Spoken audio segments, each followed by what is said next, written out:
we think of palace intrigue today, we tend to think of Harry and Meghan and their rift with Edward and Kate, or we think of the ongoing tension between Prince Charles and Lady Diana, or any of the other stories like that captured in the tabloids or in a Netflix series. So if you followed any of these, you may not be surprised to hear that the royal British family had other challenges and scandalous moments in the past. You may not even be surprised to learn that one of them was pivotal in the formation of the Church of England.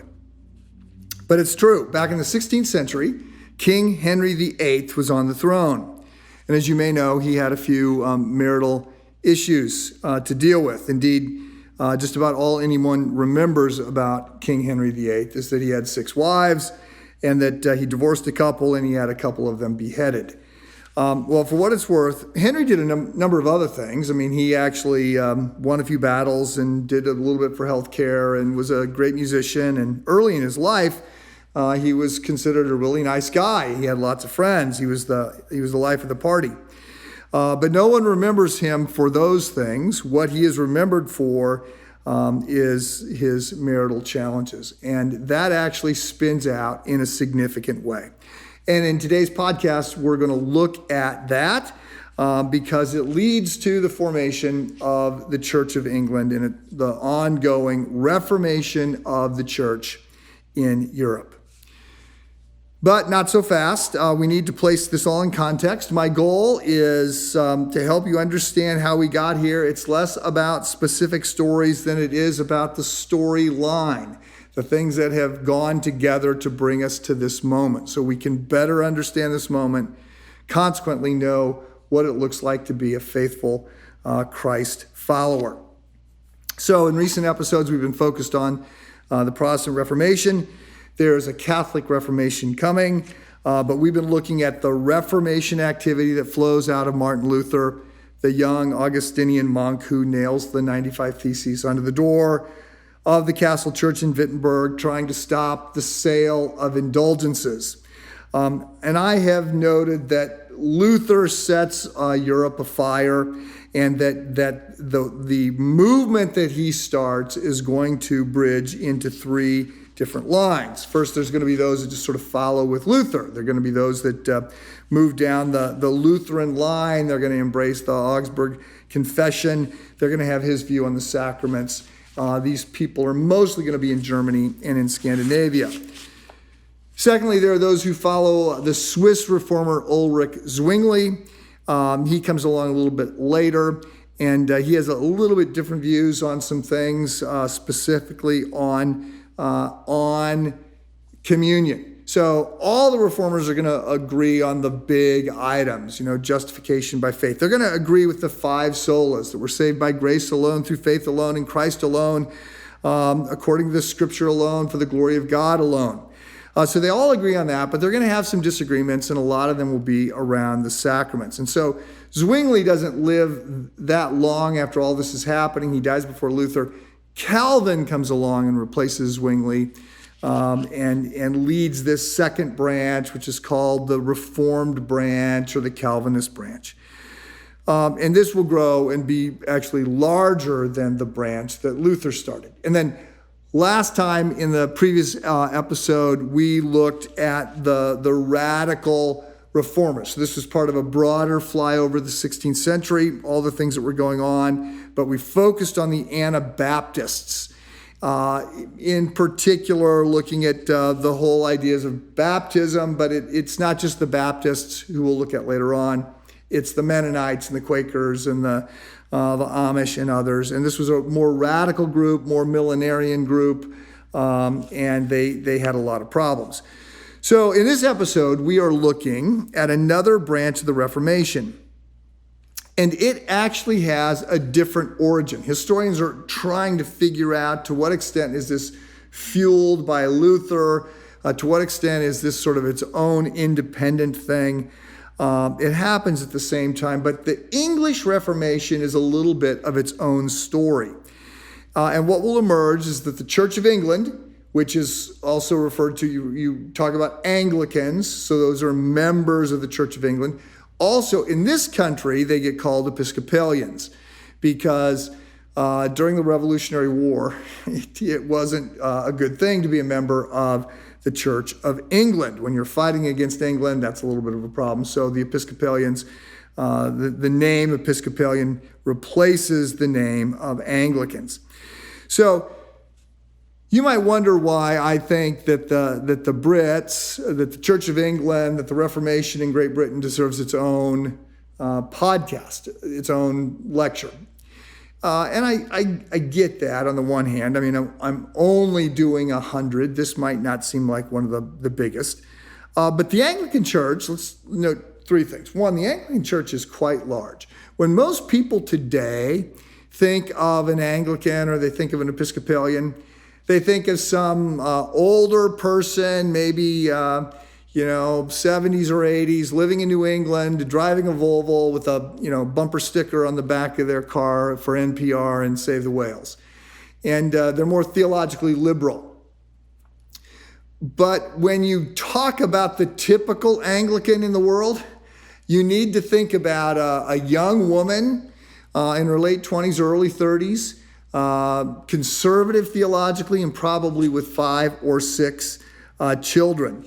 And the Anglican Church around the world, the Church of England in Africa and Latin America, is big and large and significant. So it's significant in that sense. Secondly, Christ Church, so the church that I pastor here outside of Chicago, traces some of its lineage back to the Anglicans. So, as with many non-denominational churches, the lineage is complicated. And so there's lots of different. Christ Church is 40 plus years old, but it's not 400 years old or 1,500 years old.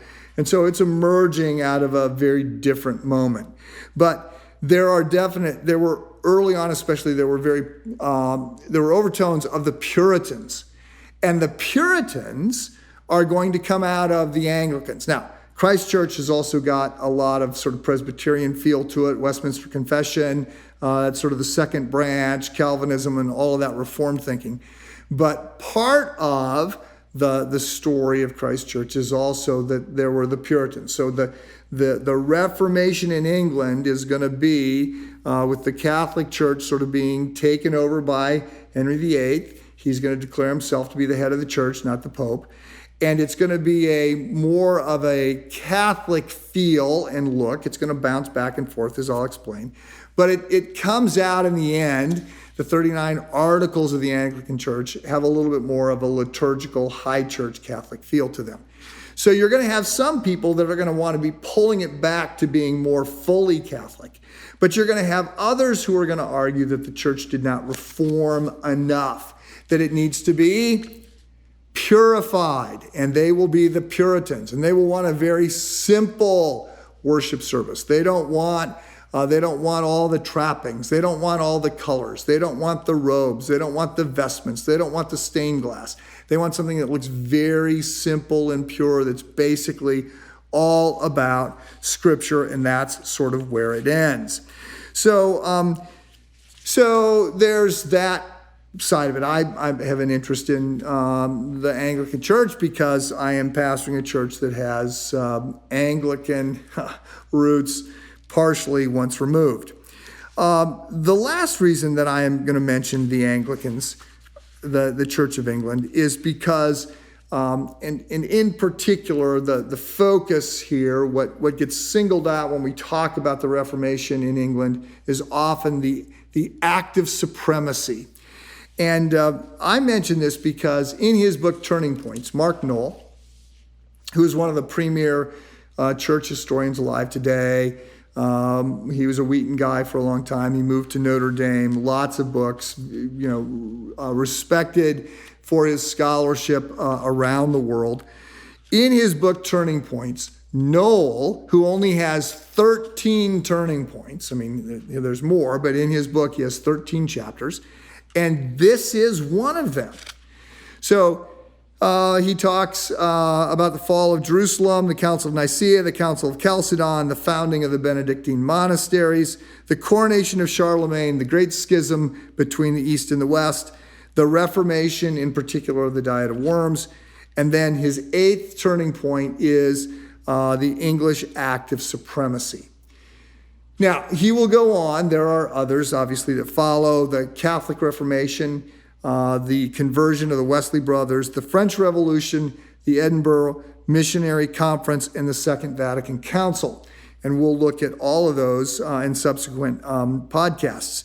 But while Noel says that this Reformation in England and this Act of Supremacy is not on par theologically with, the Nicene Council or the Diet of Worms, he says those have much greater sort of global theological impact. And the impact of the Act of Supremacy, in one sense, is going to be limited mostly to Great Britain. He pulls it out he pulls it out because it signifies what is happening to Protestants as we start to move through the Reformation. And that is, although there was initially effort, especially by Calvin, Luther before Calvin, but especially by Calvin, to try and pull together all the different Reformation splinter groups, all the different Protestant churches, to try and pull everything together. Initially, there's a desire to try and pull everything back together again with the Roman Catholic Church. But when that is obviously not going to happen, there's a desire to pull together the Protestant churches. But what you see is, and Noel will say, we see happening with other churches what happens with the Church of England. And that is, they become sort of more local or more national in their focus. And that represents an end of saying we're going to try and be, back to just one church and no others. So, having said that, the earliest days of the Church of England, actually, you've got to back up farther than King Henry VIII. There are some people for whom suggesting that the Anglican Church or the Episcopal Church comes from King Henry VIII. Those are sort of fighting words. I heard one church historian say that if any student, he was Anglican, by the way, but he said, if any student suggests to me that Henry VIII is our spiritual forefather, they fail my class. Well, I'm not so certain that he's got as much to stand on as he might like. The Episcopal Church back in the 80s had a poster, and it was advertising the Episcopal Church, and it had a picture of King Henry VIII, and it said, "Our church welcomes divorced people." Well, of course, the founder of the church had 2 divorces, and by the way, he killed 2 of his other wives, and so I thought that was actually a pretty clever poster. And also, for what it's worth, there's a big dictionary of the Anglican Church, and it starts, the History of Anglicanism, this big, massive work, starts in 1522. So there's a sense in which it's starting with King Henry and the events around that. But there are those that say, no, we've got to back up a lot further than that. And they would argue that King Henry does not sort of steal the church. That's sort of maybe a Catholic perspective, that in the 16th century, King Henry, with this Act of Supremacy, claiming that he's the supreme leader of the church in England, and he takes the Roman Catholic churches and all the monasteries and all the money. The Roman Catholic Church would say, well, look, they're claiming, they're stealing in a sense from the Catholic Church.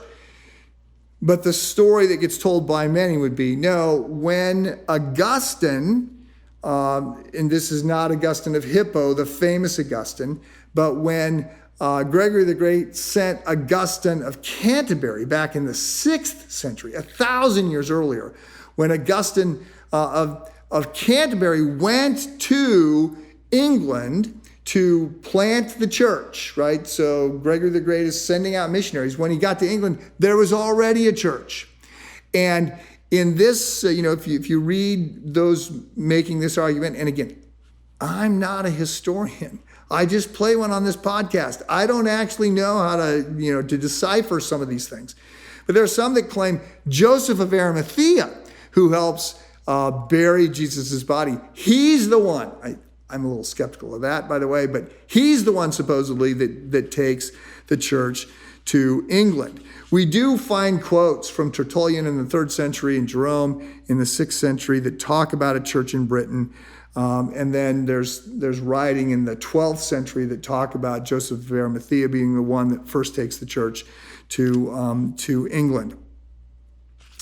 I'm not so sure about that. What we do know, whether that's true or not, what we do know is that there had been Reformation urges happening in England before Henry VIII makes his play. So I've already talked about John Wycliffe. He's the morning star of the Reformation. He was born in 1328. He gets highly educated. He becomes one of the leading sort of scholastic philosophers and theologians of his day. And then he comes out against transubstantiation. He comes out against papal authority. He comes out against monasticism. He argues for clergy marriage and other things. And he's going to come right up to the line about getting, excommunicated and killed as a heretic. He doesn't, although after he dies, they're going to pull up his bones, they're going to undig his body, and they're going to burn his bones, and they're going to put his ashes in the Thames River. It's going to go everywhere. Remember, Wycliffe is one of the first guys to argue that the Bible needs to be translated into language that the people can read. And so he is going to work on that, and that's going to be what really gets him in trouble with the authorities of the day. A second reformer will come along, British reformer will come along about 100 years later. This is William Tyndale. Tyndale will also work on a Bible. He will get it translated into English, and he'll spend much of his life doing this. He'll be on the run in the underground. He gets betrayed by somebody, and they eventually catch him, and they are going to hang him. So he will die for his early proto-Reformation efforts that are happening before Luther. So what happens with Henry VIII is, so he's born in the last part of the 15th century, 1491. He comes born shortly after the War of Roses. You might have thought that was a movie. I think it actually was also a movie, but there had been a series of civil wars that had been taking place in Great Britain between a bunch of families that all wanted to have their descendants be the kings. So the House of York was symbolized by a white rose, and Lancaster was symbolized by a red rose, and they have these battles that go on for a couple decades before the Lancasters end up winning. So Henry VIII is born to Henry VII. No surprise there, but he's not the firstborn. He has an older brother named Andrew, and Andrew is the one that's slated to be the heir. He's the one that's slated to be the next king. So Henry is gonna not be sort of put into the school to become king where his older brother is. He's going to be kept back with his two sisters, and he's going to be sort of discipled to be a leader in the church. And he's going to learn languages, and he's going to learn music, and he's a delightful guy. Everybody likes him. Then his older brother is married to Catherine of Aragon, who is the daughter of King Ferdinand and Queen Isabella, who are the ones, remember, who launch Columbus. So they're the king and queen of Spain, and the king, Henry VII, wants an alliance between England and Spain, and so he marries off his son, Andrew, to their daughter, and that's great, except this guy he lives about 5 months. He'd always been sickly. He's 17 years old. He dies, and so now his father looks and sees Henry VIII, and he is suddenly cast into the spotlight. He's now going to be the heir, and he comes in to start getting coached and trained and prepared for this. And he is also then engaged to his brother's widow, Catherine of Aragon. Now, eventually, King Henry VII will die. He's very unpopular, And everybody's happy when when Henry VIII becomes king, because he's this nice guy, the life of the party. He writes plays. He's well read. He's musical, and he seems to be very much in love with Catherine of Aragon, who's older than he is by a few years. But they will be married for 23 years. And he describes her as an ideal wife in every aspect except one. She gives birth to 7 children for him, but only one, Mary, who will become Bloody Mary. Mary is the only one who survives, and he needs a male heir at this point. You've not had a woman become queen in an uncontested way at this point in history in England. So he needs a male heir, and his wife is not providing one for him. And so he does what some kings then do at times like these. He blames his wife and he wants a divorce.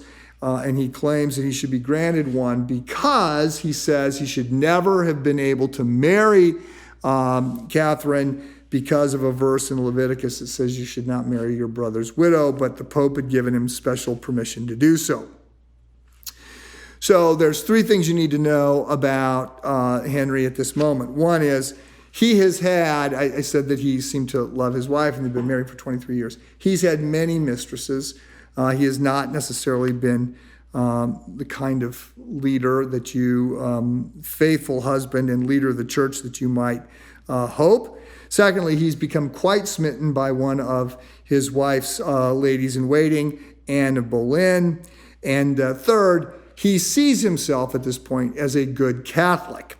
And he'd actually been given the title Defender of the Faith because when Luther had written his 95 Theses, whether Henry did it by himself or he had other people do it and he signed his name to it, he had written a defense of the Catholic Church, and the Pope had rewarded him with the title Defender of the Faith. So he asks for the cardinal that is there in England to advocate for him with the Pope to get his marriage ended. He wants it annulled. He wants a divorce. He wants out of his marriage so that he can marry, and he wants a male heir. So Thomas Wolsey is the person, the cardinal, who tries to get this to happen, and he's unsuccessful. After 2 years, the Pope makes it clear, partly because of political pressure, honestly, because he is beholden to the Holy Roman Emperor, and Catherine, Henry's first wife, is the niece of the Holy Roman Emperor. And the Holy Roman Emperor says to the Pope, you're not going to grant this divorce. And so the Pope is not doing this, and so Henry is very frustrated. At this point, Anne Boleyn becomes pregnant.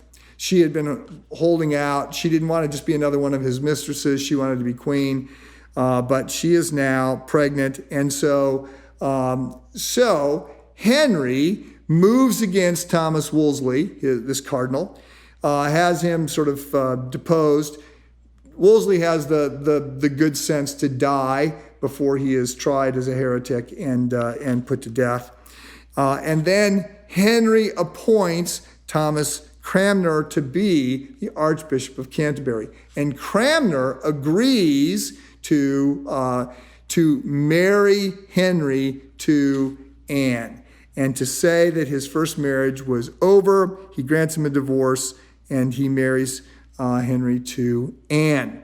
And the Pope says, you guys can't do this. I'm going to excommunicate you. And at this point, what Henry says is, actually, you can say whatever you want. I don't care. You are no longer in charge of the church in England. I am now the supreme head of the church. And the English Parliament, shortly after this, will go along with Henry, called a Reformation Parliament. They will go along with Henry, and they will grant him this Act of Supremacy, which states that the King of England, not the Pope, is the head of the church, and all the money that should go to the church should now go to the king. So this is going to really launch the Reformation spreading throughout England. So there are a handful of other things to note here. As I've already suggested, Henry's not exactly the model Christian leader. He will be married 6 times. So he's going to grow tired of Anne and have her beheaded. His next wife, who gives him a male heir, will die. And then the next one he's going to divorce. The next one he will have beheaded again. The final one will outlast him. But secondly, there's question about whether or not perhaps he had some mental illness. It seems to maybe run in the royal family at that point. He certainly had a horrible exercise regimen. He ate on average 5,000 calories a day, almost all of it meat. He didn't do a lot of vegetables. This caused health problems. When money runs low, he just takes it from the church. And for what it's worth, he's not all that much of a reformer. He seems to remain Catholic in so many ways, except he just won't acknowledge papal authority. And so before he dies, he's going to try and put in place something called 6 Articles, which basically turns the Church of England back to becoming a Catholic church. So by this point, Thomas Cranmer has introduced the Book of Common Prayer to be a supplement and to guide, not a supplement to the Bible, but it's a compendium to the Bible, and it's a guide for members of the Church of England, guiding liturgy and other things. So Henry will try and sort of undo all of that before he dies, and he does die in 1547. At which point he is succeeded by his son, King Edward VI, who is all of 9 years of age at this point. So he will have mostly a stand-in. One of his uncles will sort of rule in his stead. And then this will be a time both the uncle and the boy are going to be real reform-minded. And so they're going to get rid of the 6 Articles that Henry tried to introduce, and they're going to put back in place the Book of Common Prayer. And that will be the guide for the church. The Cranmer will also come up at this point with 42 articles, sort of almost like a statement of faith. Again, we're going to start to see all these confessions of faith, the Westminster Confession of Faith, the Augsburg Confession of Faith. He's going to come up with the 42 Articles of Faith, and eventually that'll get whittled down to 39 Articles of Faith, and that will be something that will carry forward. So just for what it's worth, I was in England 10 years ago, 15 years ago probably, because John Stott was still alive, and I was going to All Souls Church in London. I was very excited. It was an evening service. Stott was going to be speaking. He had long since retired as being the pastor of that church, but he was going to be speaking. And I landed on the Sunday when they do nothing in the service but read the 39 Articles of Confession. It takes 30, 40 minutes, but every year that's something that Stott would have the people do, was to read these. So I'm familiar with them a bit, haven't looked at them since then. But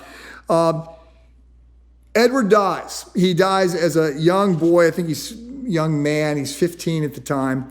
And Cranmer is able to get, he's supposed to put in Mary. Mary's supposed to be next in line for the throne, but he's able to put in Jane Grey in as queen. She lasts, unfortunately, only 9 days. She was a Protestant. Mary is a strong Catholic, and she asserts herself. She becomes queen and quickly goes about taking England back into the Catholic Church. So she will have a number of the reformers killed. That's why she's called Bloody Mary. Cranmer will have his family flee. He will not flee, but he'll sort of go into hiding, and he lasts a little while before he is caught and burned at the stake in 1556. He actually will be offered, he's in prison for about a year. He's offered a chance to recant, and he does recant of his Protestant views. But then he recants of recanting, and he is burned at the stake. Mary, her actions of having all these reformers killed actually sets her up to have a very poor reception by the people of England. Edward had been relatively popular, and the Reformation movement had been popular, and the people did not want to go back. So Mary doesn't have a very successful reign. She doesn't last that long before she dies. And then her sister, Elizabeth, comes to the throne. And nobody really knows what Elizabeth is going to do. She's a little bit of a blank slate on some things. She's a little bit more politically savvy in that sense, probably kept her head down. But it turns out that when she steps into being the queen, that she is going to revoke Catholicism. She's going to put back in place the Book of Common Prayer, a second edition. Now the 42 articles of Cranmer are down to the 39 articles. They're going to become the faith that is adopted. She's also going to tactfully take the title of Supreme Governor of the Church, saying that the supreme head of the church, the head of the church is Jesus Christ. She is not the head of the church. And she's going to do her best as long as she can to sort of not anger the Roman Catholic. And a couple popes will actually go after her. They'll excommunicate her, and then one will sort of offer his blessing to anyone who assassinates her. That's actually going to just backfire on them. And so the Reformation at this point becomes very solidly in place with the British at that point. So the last thing that I will say here in this episode is one that Noel highlights. He notes, as I have, that studying the history of the church can be a series of high highs and low lows. I mean, you come across some people who are better than you could imagine, or do remarkable things, or God moves in some profound ways, and it's encouraging, strengthens your faith. And then you also hear of other people or of things, and you go, wow, really? That's what happened? That doesn't seem like quite what I might have liked. So this can be one of those times when, if you're cynical, you can say, well, all this Church of England stuff and Reformation stuff, some of it is very political. It's not spiritual. And yes, some of it is political, and it's not necessarily spiritual. And obviously, when we look at King Henry, he seems to be driven a whole lot. He's making a whole lot of his decisions based on his sex drive, and not based on reflection on the life of Christ and the death and example of Jesus.